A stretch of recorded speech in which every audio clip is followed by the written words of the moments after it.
Hi, I'm Susan Belsinger, and today I'm going to show you how to make water kefir. You start by using a water kefir grain, okay?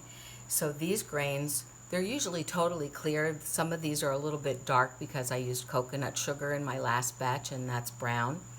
And so what you're going to do is you can get these grains from a friend, or you can order them online. There's two places that I know, Florida Sun and Cultures for Health, that sell kefir grains. Anyway, so what you're going to do, think of kefir grains are like a SCOBY, which is a symbiotic colony of bacteria and yeast.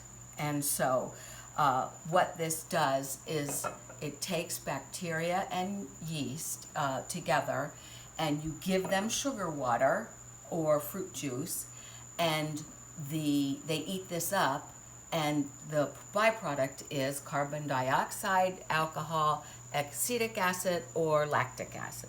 So in these jars, the way that you're going to do this with your 1/4 cup of SCOBY grains that you get is you're going to mix 1 quart of water with 1/4 cup of sugar.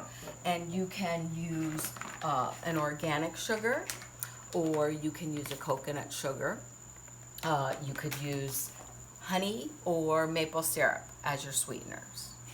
So you're going to dissolve this in the water, and then you're going to add your SCOBY grains. Now these are my water kefir grains that I've had going. I have 2 batches of them in here. They grow really fast, and you're going to end up having to give them to friends or start making double batches. And this is really wonderful stuff, because what it does for you is it makes it a lovely fizzy drink that is a probiotic.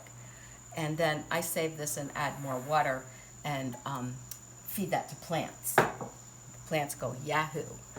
Alrighty, so I'm going to put my kefir grains into my sugar water that's been totally dissolved. This could be honey water or maple syrup water. And you only need about 1/4 cup of them. Oops, if any of them bounce out, grab them up. And then what you're going to do is you're going to put a lid on it and shake it up, and you're going to sit this on your kitchen counter. If it's hot out, this might be ready in like 24 hours, but if it's cold out, like it's winter time, it could take up to 3 days for it to start fizzing. And the way that you can tell that it's ready is that when you open it up, okay, and you smell it, it should smell a little bit sour when it's ready, and it should have some fizzy bubbles. And you can also taste it. If it tastes really sweet still, then it hasn't worked, and you need to leave it a little bit longer. I will tell you that I've had some accidents once I've added sugar to them in a really hot 95-degree kitchen where we had an explosion. Okay, so once you do this, and it's soured in 2 or 3 days, then you're going to strain it off like we did just here, and you're going to add that fermented liquid to a jar. Okay, then you're going to add fruit or fruit juice to this. These are 2 that I strained off today and made, so these are going to sit on the kitchen counter along with these SCOBYs that are working new. And these I'll leave out for about 24 hours until they get fizzy. And at that point, you could still leave the fruit in and eat it, or you could strain it off and eat it.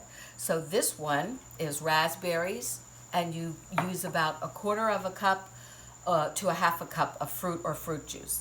This one is brown because I made it with coconut sugar, which is brown. And this is lime and ginger. Okay, so then these are strained off and been in my refrigerator. This is a scuppernong or muscadine one that is just heavenly in flavor. And you can see the fizz when I shake it up, and when I open it, you can hear it pop.